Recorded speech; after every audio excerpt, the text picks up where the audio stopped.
best for Errol Spence.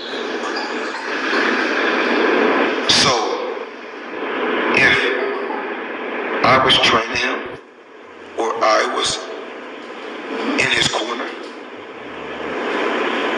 I don't think he should be fighting at 147 at all. I don't think he should be fighting at 154. Really? I think he should be fighting at 160 or 168. Wow. Just my honest opinion. You know, but once again, I don't have no say so. So Floyd Money Mayweather has came out and said that he believes that Errol Spence should not be fighting at welterweight. He should be fighting at 168 or 160. Pretty interesting take from Floyd. You know, he says, well, if he was the one managing and moving Errol Spence, that's what he would, you know, recommend and have him fighting at that weight. Shit, I'm saying to myself, dog, why Floyd ain't never said this before? You know what I mean? He's saying it now. You know, where was Floyd back then? You know what I'm saying? Like why he just now saying this because Errol took a loss.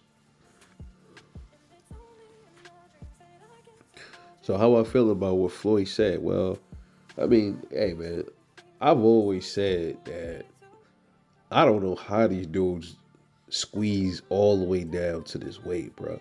I always said that I think it's kind of remarkable when you really think about it that a lot of these boxers, if not all of them, they squeeze down to the weight they are that they squeeze it down to.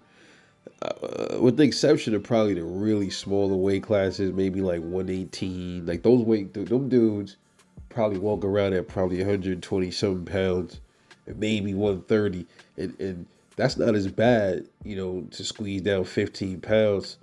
But these other dudes, man, these welterweights, a lot of these dudes walk around like 170, 185, 190, and they got to squeeze down 35, 45 pounds. That's amazing, bro. And it takes a lot of dedication to do that, man. But sometimes, like when you know, your body, you're getting older, it's harder to make the weight. And stuff like that. It's harder to keep like weight off you and stuff like that as the older you get, for the most part. You know, I just, you know, when you think about it, bro. That's why a lot of times, man. I mean, yeah, I might clown some of these boxers for doing goofy shit, but bro, at the end of the day, man, that shit ain't no joke, man. You know, draining yourself down to 140 something, but see, now when I say draining, I mean draining is real because these dudes are naturally not that size, so they do have to drain down to get to that weight. They have to drain themselves, man.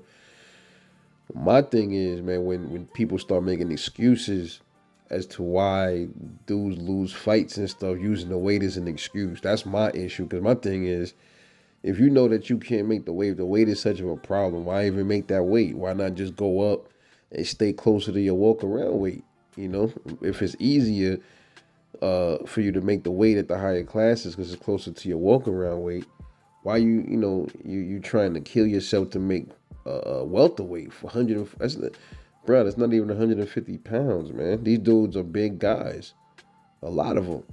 You know, Bud probably walk around. I think Bud said on the interview with Ebro, he said he was already full weight again. He said he walk around like a 165, something like that. 165 he walk around, man. So Bud walk around like 165 pounds. And it's easier for Bud, but Errol is bigger than Bud naturally. So it's worse for him to cut weight, which is a thing. It is a thing, but it's never to me, man.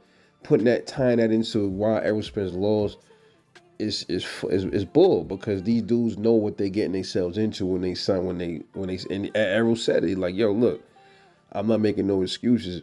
But when he says he's not making excuses, he really is making an excuse, because if he wasn't, why even bring it up? Why even say it? Why even mention it? So the weight is probably the reason why he said he lost that fight, but he's not going to come out and say it, but he's saying it without even saying it. He's trying to be indirect with it, but that's exactly what he means, you know. But I mean, come on, it's just truth to what I'm saying, man. These dudes know what it takes to make this weight. They know they cutting 30, 40 something pounds off their body. They understand it can be detrimental to them. So I don't want to hear the excuses when they lose, bro. Because before the fight, these dudes wasn't saying none of this stuff. They were saying he looked good for his weight. He don't look drained. A lot of that stuff. Even the old guys fight, none of these cats was around saying any of this shit because they guy was winning. He was over here beating motherfuckers up left and right. The minute he lose, now they pull this weight drain shit out of their fucking trick bag. You know what I mean? Like nobody's falling for it. Cut it out. But Floyd is right though. I think Errol should be at maybe 168. Not even 168. I don't think he'll do good up there. Maybe like 160. 160 is a sweet spot for Errol Spence. He probably still keep a lot of his power. He probably would be.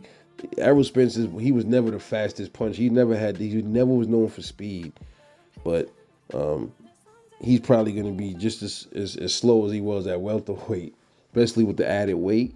So I mean, yeah, man. I think Errol Spence hit his pinnacle, man. When it go to 160, man. I think that's probably going to be it for him. Who knows if he might retire at 154. I don't know. But I don't think Errol Spence got much time left in the sport, man. I'll be honest with y'all, man. Took too much damage in the ring with Bud. The car accident damage, This is outside the ring, I'm saying. So, like, my thing is, it can affect him in the long run, So we don't want to see nothing bad happen to Errol Spence. So that's a different from making excuses for why he lost to Bud. There's no excuse. He know he was in a car accident. He know he had to make the weight. He knows he was struggling to make weight and all this other stuff, but he still did it. That's what it all come down to. But anyway, this is your boy, Rebel Life Boxing, man. Let me know what y'all think. I'll catch you on the next one, and I'm out.